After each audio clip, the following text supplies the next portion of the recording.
wow. This girl woke up and chose Hey everyone, I'm Abbey Sharp. Welcome to Abby's Kitchen.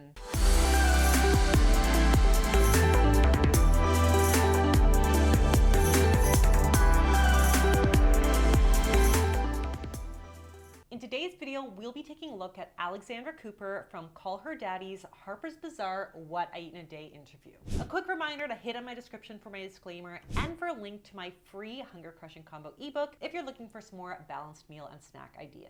Popping in here for a quick moment, folks, because I am super excited to be working with Element again, because this is a product that I was using years ago when I was on my breastfeeding saga, and it really helped me recover. And I've gotten back into it recently because, summer was just happening. I was out in the sun, I was traveling a lot this summer, and I'm really prone to sunstroke. So I found that this made a huge difference in how I feel. A lot of my colleagues who work in sports nutrition also swear by Element specifically because it has a science-backed electrolyte ratio of 1,000 milligrams sodium, 200 milligrams potassium, and 60 milligrams magnesium. And it has no colors, sugars, or fillers. I've also found that having my electrolytes in the morning has had a really positive impact on my sleep. So even on days that I'm not sweating a lot or playing tennis, I will usually still have half a packet. I love all things spicy, so the mango chili has always been a favorite of mine, but they have 9 different flavors, including their new grapefruit, which I love, and it's now available year-round in their sample pack. Right now, Element is offering my viewers a free sample pack with any order. So that's 8 single serving packets for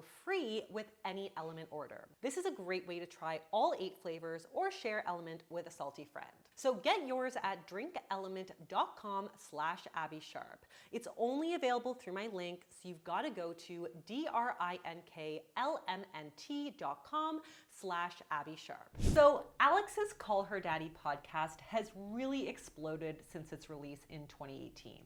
If you haven't listened in, she's interviewed huge names like Miley Cyrus, Chelsea Handler, John Mayer, and that fake German heiress Anna Delvey, and is now the highest female podcaster on Spotify, second only to Joe Rogan. I don't know, maybe we should all give her a download to try to change that around. But anyways, I am looking forward to hearing what she eats in a day, so let's hop in. I take my coffee, iced coffee usually, and I will put oat milk. Recently switched from almond to oat, and it's been a pretty fabulous transition, I will say so myself. Ooh, controversial, very controversial. Like Alex woke up and chose violence with the oat milk latte. At least that's what it would seem like in wellness talk. But yeah, there is so much hate about oat milk online these days due to its so-called toxic ingredients and alleged ability to spike your blood sugars. And there's even more fear around oat milk lattes for spiking cortisol as well and allegedly making you anxious. So is this habit gonna cause a mental health disorder? Well,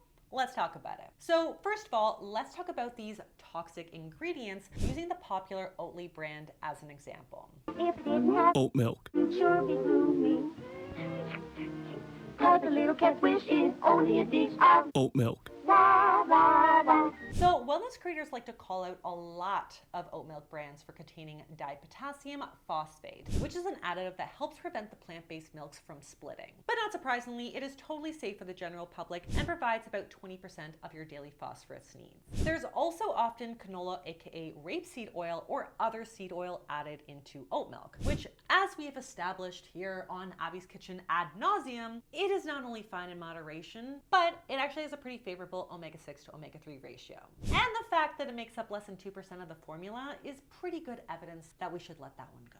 As for blood sugars, seeing as that oat milk is derived from a grain and not an animal or a nut, oat milk does contain sugar. It's specifically rich in a sugar called maltose, giving it a glycemic index of 59, which is higher than most milks, except for coconut at 96 and rice at 86. So yes, if consumed on its own, and particularly with coffee, it may increase blood sugars and eventually result in a little crash. But does this equate to like raging anxiety? Probably not. And I'm gonna tell you why. Yes, it's true that some research has found that coffee can increase cortisol levels, which is our stress hormone, but other research has found no increase in cortisol levels at all. More importantly though, if you regularly consume coffee, any impact of caffeine on cortisol levels seems to diminish. Now, caffeine can, however, transiently increase blood sugar levels in folks with diabetes, but we don't tend to see that same concern in healthy adults. And ironically, it actually helps to reduce the risk of type 2 diabetes long term. So coffee consumption isn't necessarily bad for long-term blood glucose management, and it doesn't necessarily increase your anxiety if you're a regular consumer and not hypersensitive. And if you are sensitive to the sugar or the coffee or both, all of this could be easily mitigated by having a protein-rich breakfast before, with it, or even shortly after. You know, I believe that people's coffee rituals are sacred. Obviously, too much coffee is not a good thing, but there are so many benefits to coffee, it can almost feel like taking a daily dose of medicine for people's mental and physical functioning. So rather than shame and fearmonger how people like to take their coffee or whether or not they drink coffee at all, I think it would be way more helpful for wellness influencers to be like, hey, if you notice a jolt of anxiety after you have your oat milk latte, you might feel better with some food on board.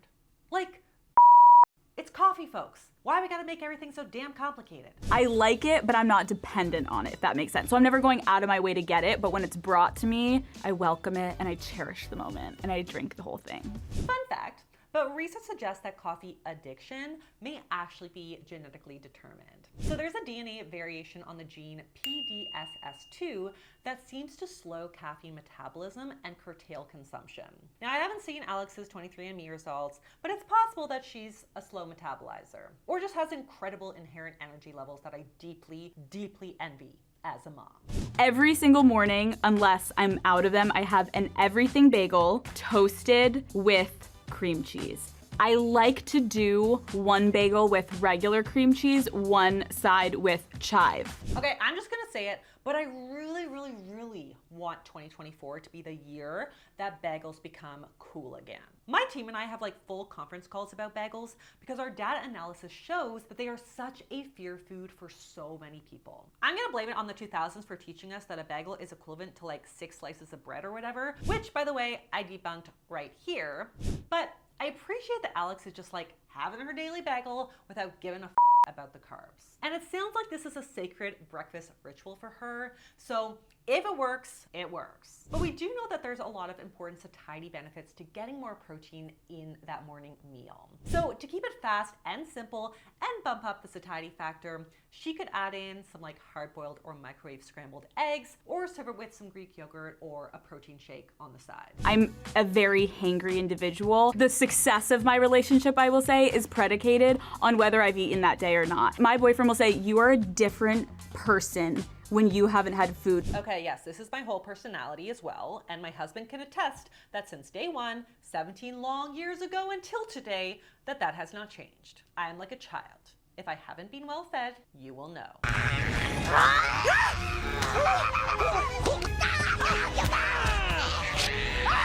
My day usually, I go to my office and I'm sitting in an edit room, so there's a lot of time to snack, okay? Sometimes we'll go down to the kitchen and maybe get some fruit Welch snack, maybe some chips, love some sour cream and onion Pringles. Those Welch's fruit snacks are so delicious. And yes, they are technically made with real fruit, and fruit is technically kinda the first ingredient. But for parents who are buying these thinking that they're contributing to a serving of fruit or replacing a serving of fruit, it's worth pointing out that they're arguably not that different than gummy bears. And I'll show you why. So the first ingredient, while derived from fruit puree, is sugar. It's basically a combination of concentrated fruit puree that's being completely stripped of its fiber, plus some corn syrup and some sugar. Now, when any fruit is in concentrated juice or puree form, it's classified as added or free sugars because it's no longer bound in the beneficial fiber that helps to slow down its absorption and reduce the blood sugar response. Now, I don't share this to fearmonger. Again, I think these are delicious, but as a parent, I would sooner classify these as candy than a fruit snack, as the name would suggest. You know, I thought about lying because I've watched some of these videos and I saw the bone broth, I saw the tea, and for me, it's gonna be a sandwich. It's what makes me feel happy and good. Thank you, Alex, for not lying, because no one needs to see bone broth and tea for lunch ever again. Like, 50 calories is not a lunch. But a Sammy that makes you feel happy and good, I mean, I'm here for that. Joe in the Juice, I will get a tuna cotto. That crunch that Joe in the Juice has perfected, it's unmatched. And so I almost get Joe in the Juice a sandwich and then a smoothie. It's like the strawberry, banana, almond milk smoothie. It's really good. Remember the time I followed the instructions that I read online on how to make this tuna cotto sandwich from Joe in the Juice, and the filling ended up literally looking like cat food? I really don't know what kind of blog I was following the recipe from, but do not, I repeat, do not puree the tuna. It was tragic, really. But yeah, this combo sounds incredible. Fiber-rich carbs in the fruit and bread, protein in the tuna, and healthy fats in the avocado and pesto. You know, my only beef with Joe in the Juice is that it takes so long to get you dang drinks. And I know it's because they make every little juice and wellness shot and snack from scratch to order. But you know, when you get behind a gaggle of girls waiting on their acai bowls and green juices, you're waiting like at least 30 minutes for a latte. But yeah, that's my little first world problem rant for the day. But yeah, I just feel like every single time I go, even though it's so delicious, I kind of regret it. But then sometimes I want to heft it up a little bit and I'll get all about that bread. I basically make my own version of an Italian. It is ham, cheese, lettuce, tomato, onions, peppers, mayo, mustard, salt, vinegar, pepper, and then I'll eat some Cheetos and shove them in there or whatever chip I get. I love a chip in a sandwich. If you don't like that, I don't trust you. I feel pretty confident that there's at least a few handfuls of celebrities who have been interviewed by Food Diaries who would say that they do not love chips on their sandwich. And no offense, but I wouldn't trust them either. Again, I could sit here and lie and say my go-to for dinner is salmon. And that would be true because I did cook that recently. And that was one of the first things I've ever tried to cook. It didn't turn out great, so I'm always ordering out, okay? My favorite meal, it's my dying meal, it's always gonna be chicken parmesan. Always, through and through to the core, I'm going down with chicken parm. Listen, I'm a dietitian and I also went to culinary school, so of course I think that having some basic cooking skills are really important. And the research also supports that cooking at home is associated with improved diet quality, increased fruit and veg consumption, and increased recognition of healthier foods. But I think social media, like especially wellness content, tends to make it seem like if you're not cooking 3 meals a day from scratch and like batch prepping gluten-free keto muffins or cookings midday at 2 p.m., that you're just like not doing it right. Honestly, most working people just realistically do not have time for anything close to this amount of scratch cooking. And sometimes even I see this content and I feel like I'm doing a job. It's hard not to feel self-conscious. But as a dietitian, I truly believe that even assembling some super simple little meals can be a really great start. If Alex loves chicken parm but is like terrified of over or undercooking the chicken, she could easily do like a cheater, quick version by grabbing a rotisserie chicken, taking the breast off the bones, topping it with some jarred pasta sauce and a handful of cheese, and then throwing it under the broiler to melt. Serve that with some boiled pasta, a couple handfuls of spinach in there, and some jarred sauce, and there you go! We got a home-cooked meal that's probably not quite as good as the LA restaurant's version, but is also a lot more nutrient dense. If I have to eat a green, I'm gonna go broccoli or asparagus. No, sometimes asparagus is too chewy and we don't like the after effects of what asparagus does. She's talking about asparagus pea. And if you're like, what the is that? You either never had asparagus or you're part of the 8% who don't experience it. But in short, asparagus is rich in asparagusic acid, creative name, I know. But asparagusic acid is a sulfur-containing compound that when metabolized in the body releases this sulfurous, stinky byproduct. So your pee can smell as soon as 15 minutes after eating asparagus and can last up to 14 hours. Interestingly, not everyone experiences asparagus pee, but we're unsure if it's because some people lack the enzyme that creates that smelly byproduct, or that some people have a genetic modification on the olfactory receptor in the nose that can cause them to just not smell it. Production hypothesis or the perception hypothesis? We're not really sure, what's right, but I do find it kind of hilarious that a lot of research dollars have been spent trying to get to the bottom of it. I mean, no offense to the authors, but I just can't imagine dragging myself through like a doctorate degree to study asparagus pea. But hey, makes for a great little factoid that you can all bust out at your next dinner party when you're passing along the asparagus. Anyways, let's go on. Okay, so McConnell's ice cream is my go-to late night dessert. The salted caramel brownie, the ooey gooey double chocolate chip. Who wants one flavor of ice cream? Not me. Okay, so I have a theory, and it's not even like an unpopular opinion theory, because I feel like this is a very popular theory. But argue with me in the comments if you disagree. People who only ever choose the same single flavor ice cream, like chocolate or vanilla, are narcissists. Yep, I said it. Especially vanilla. Like, what the f? How could you be so seemingly sure of yourself to not even wonder if there's something better out there? I need a minimum of 2 flavors in that cone, and it takes me at least 6 samples to decide. And I inevitably still feel uncertain about the decision.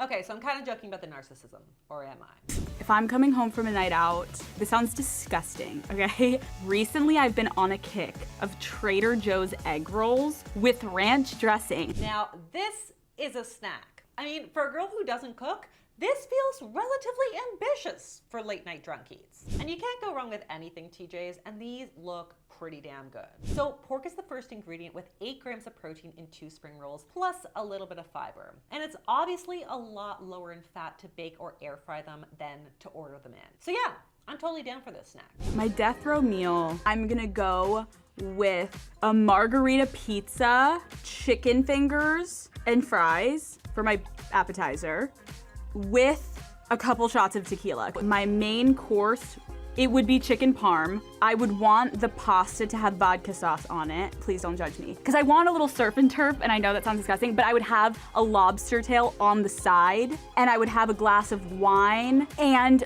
the bread, that's like the puffy bread that has garlic all over it, and like the melted butter on it. A huge bowl of ice cream, but I would want a warmed chocolate chip cookie shoved into the side of it. Yup, Alex, call me. We can 100% be friends. Because if you're going down like this, I want in your cell. That sound a little sexual. Anyways, on that note, folks, that is all that I have for you guys today. If you like this video, be sure to give it the thumbs up. Leave me a comment below about who or what you'd like to see me review next. Hit up that description for my free 100-question combo ebook, and I'll see you next time on Abby's Kitchen. Bye!